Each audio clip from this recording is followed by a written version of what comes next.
Bang masih mengenai Bang Bilar ya. Iya.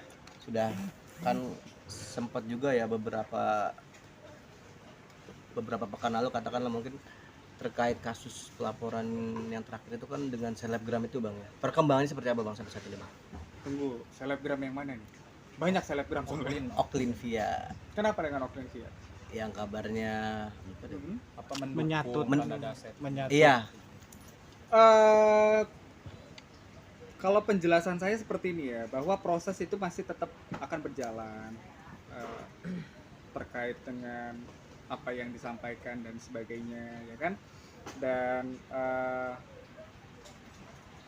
perkembangannya sendiri ya, saya belum bisa sampaikan sejauh mana, karena itu biarlah proses yang berjalan.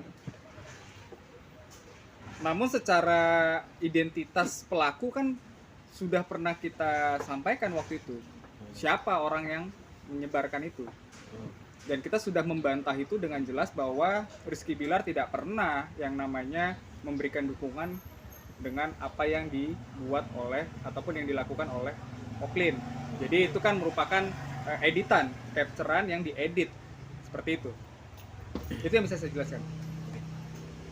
seakan-akan ini udah tenggelam ya Bangnya, berlarut-larut banget. Artinya apakah dari pihak Oklinnya mungkin sudah meminta maaf atau gimana? Sudah ada pertemuan di luar jalur hukum gitu kan? Kenapa Oklin yang meminta maaf? Maksudnya netizen Bang, ya betul. Netizen kan tadi kan saya sudah jelaskan, itu bukan netizen ya, tetapi itu kan artinya potongan ataupun editan yang diedit gitu kan. Jadi pembicaraan orang lain diedit seakan-akan itu adalah seorang Rizky Bilar. Itu kan tidak. Karena sudah diakui juga waktu itu bahwa itu merupakan hasil editan dari pelaku. Yang dimana pelaku kita ketahui merupakan seorang admin di Instagram untuk akun gosip waktu itu. Itu seperti itu penjelasannya. Kira-kira itu motifnya apa sih Om sampai dia bikin kayak gitu? Ya motifnya ya supaya dia mungkin viral, mungkin terkenal juga. Makanya dengan cara seperti itu, kami berdua tadi juga sempat talk show ya, mempunyai mulut atau berbicara itu harus dengan hati-hati. Karena mengomentari suatu hubungan orang lain itu apa sih? Emang mereka ada untungnya? Kalian ada untungnya saya tanya? Enggak kan? Ya dong. Nah, dengan adanya seperti itu, mengomentari suatu hubungan, suatu pasangan, itu ada loh pasalnya.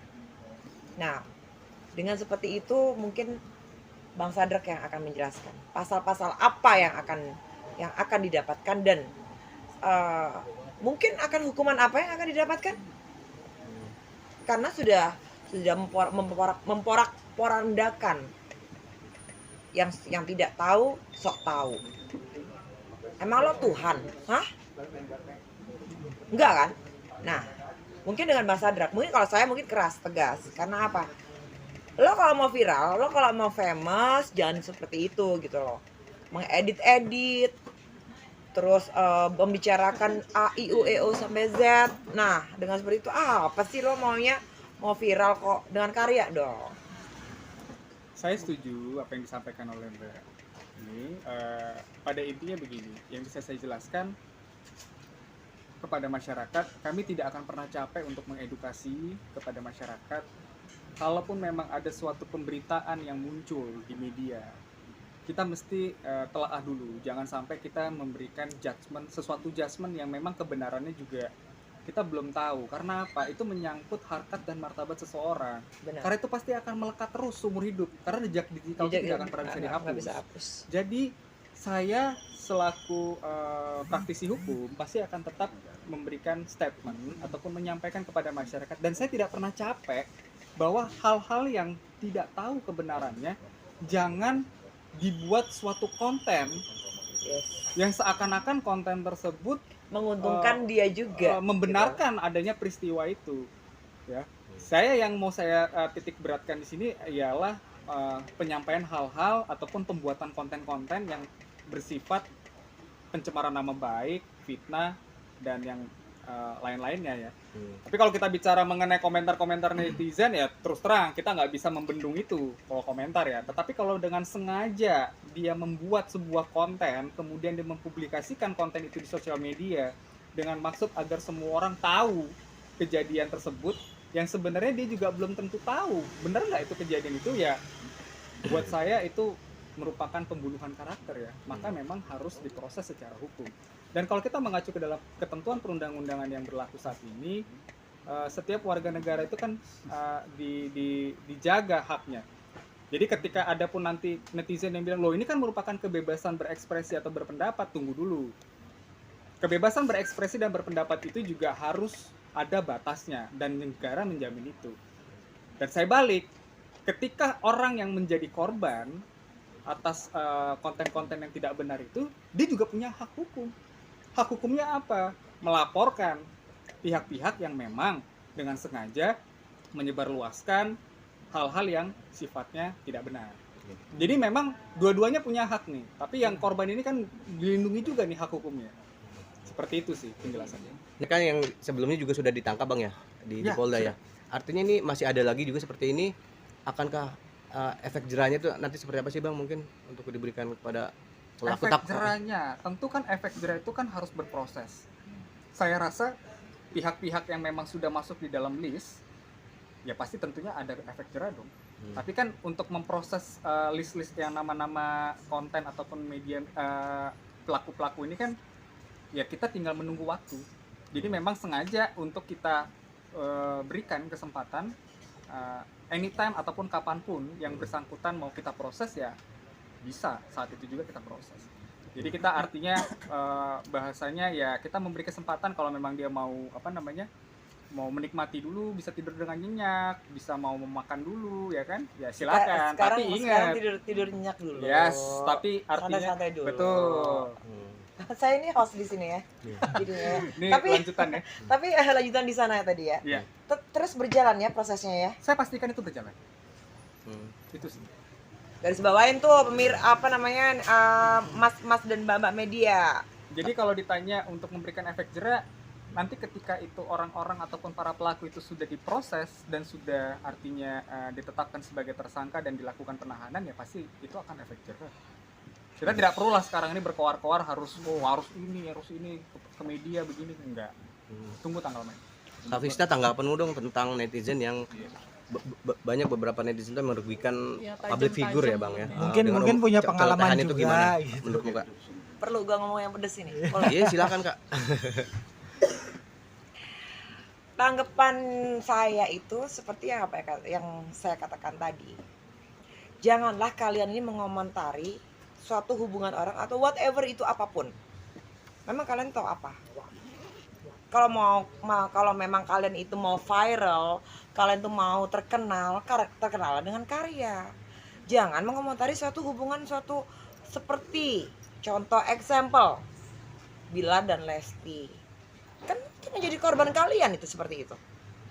Mereka yang tidak tahu apa-apa, tapi diedit-edit lah, yang diramal lah seperti ini, yang beginilah, yang begitu. Emang lo Tuhan? Hah? Gua tanya sekarang. Enggak kan?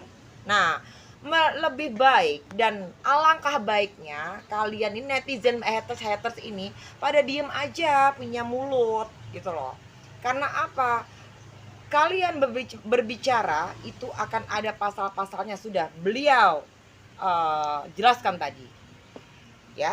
Dan satu hal lagi, satu tangan menunjuk ke diri Anda.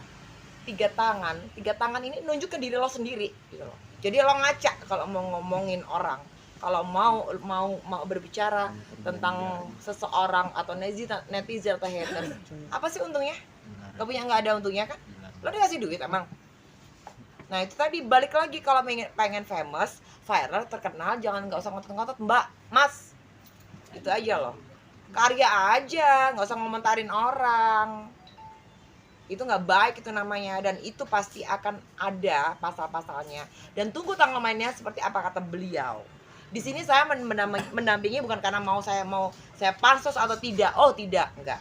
Karena apa? Saya juga gerah dengan netizen yang ada Ya, haters yang ada, yang mulutnya tidak bisa, sopan santunnya itu tidak ada, karena mungkin ya SDM kalian tuh rendah. Mohon maaf kalau kalian nggak terima dengan perkataan saya, boleh ngomong ke saya, cari saya di sini terus kok. Di sini terus gimana ya? Yang udah-udah nih biasanya netizen habis dilaporin, habis ditegur, ada permintaan maaf sambil nangis-nangis. Nanti kalau ada permintaan maaf seperti itu mungkin dari pihak kalian gimana? Tetap akan memaafkan atau memberi pelajaran tegas? Gini, dari yang udah-udah memang nangis-nangis. Tapi kan tadi saya sempat sampaikan bahwa permintaan maaf itu boleh, sampaikan permintaan maaf. Tetapi ingat, proses hukum itu berjalan. Jadi kalian nangis-nangis saat itu meminta maaf, oke. Tapi pasti kalian akan lebih merasa menderita nantinya. Dan saya bisa pastikan itu ketika sudah prosesnya berjalan. Seperti itu sih. Masih memberi kesempatan mungkin sampai saat ini mungkin ada etikat baik dari mereka atau gimana? Kan tadi udah dibilang, sekarang santai dulu, bobok-bobok manis dulu, gitu kan? Jalan-jalan dulu, ya kan? Happy-happy dulu dengan kegiatan-kegiatannya masing-masing. Pasti dong, kalian ini yang mengomentari seseorang pasti ada kegiatan, entah masak, entah ayo sampai Z deh ya. Sekarang seperti itu. Nah, tunggu tanggal mainnya. Kalau sudah dikasih surat somasi mau apa loh? Hah? Makanya saya tekankan sekali lagi, punya mulut itu dijaga. Lagi lo ngapain sih? Pada ngomentarin orang, ha? Untung lo tuh apa? Nggak ada. Terus lo punya nama, lo viral. Viral jangan kayak begitu. Viral karena karya. Terus lo mau ini nanti begini, ini nanti begitu, ini nanti begini ya. Lo Tuhan emang, ha? Enggak kan? Nah, dengan seperti itu kan merugikan Bilar dan Lesti. Ini saya bicara universal ya. Bukan Rizky Bilar aja atau Lesti ya, enggak. Ini bicara semuanya. Karena saya pun juga sampai sekarang pun itu dengan netizen dan haters itu udah gerah. Lo mau ngomong apa, mau ngomong A, I, U, A, P, Z, itu pasti karma itu ada dan semesta itu berbicara. Dan contohnya sudah ada. Saya juga kaget. Saya tadi habis selesai talk show dengan beliau dan ternyata orang-orang yang berada di situ itu saya mengenal semua dan itu adalah mungkin efek jerah dari mulut dan perbuatan mereka semuanya tentang hubungan mengomentari suatu hubungan seseorang atau memperkeruh suatu masalah dan adanya lahir opini-opini baru, polemik-polemik yang baru itu dilahirkan oleh kalian sendiri. Bang Sadra, setelah ketegasan Bang Sadra sebagai kuasa hukum Rizky Bilar dan Lesti, seperti apa mungkin belakangan ini masih ada nggak sih netizen atau warganet atau haters yang masih menyerang klien abang? Sejauh ini menurut data statis ya, kita bicara data. Memang itu pasti masih. Dan memang tidak jauh-jauh dari kejadian-kejadian sebelumnya ya yang terjadi dan menimpa rumah tangga dari Rizky Bilar dan Lesti. Tentu karena itu dia. Tapi saya tadi di dalam talk show sendiri juga sudah menyampaikan bahwa ada hal-hal yang mungkin nanti kalian bisa saksikan sendiri. Bagaimana sih sebenarnya processingnya itu? Apakah memang seseorang bisa dinyatakan bersalah tanpa memang melalui proses peradilan? Seperti itu sih. Jadi kalau ditanya berdasarkan data statis, memang menurun angkanya. Itu kita punya data, bank data, memang untuk saat ini memang menurun. Seperti itu. Karena takut kan? Takut dengan seorang Bang Sadrak ya. Bang, biasa informasi seperti itu abang dapatkan langsung dari klien abang Bilar dan Lesti atau dari fans mereka yang artinya tentunya saya berterima kasih nih kepada teman-teman fans dari Leslar Lovers. Saya walaupun kalian ngetek itu bukan artinya saya cuekin, tidak, karena kami ada tim yang memang khusus untuk membuat satu data dan itu saya berterima kasih sama Leslar Lover, mereka yang biasanya lebih update duluan bahwa ada kejadian ini gitu. Seperti itu sih. Artinya memudahkan ya? Ya tentu pasti membantu kami. Terus terang itu tadi banyak sekali laporan-laporan yang secara tidak langsung disampaikan. Oke. Terima kasih Bang Sadra.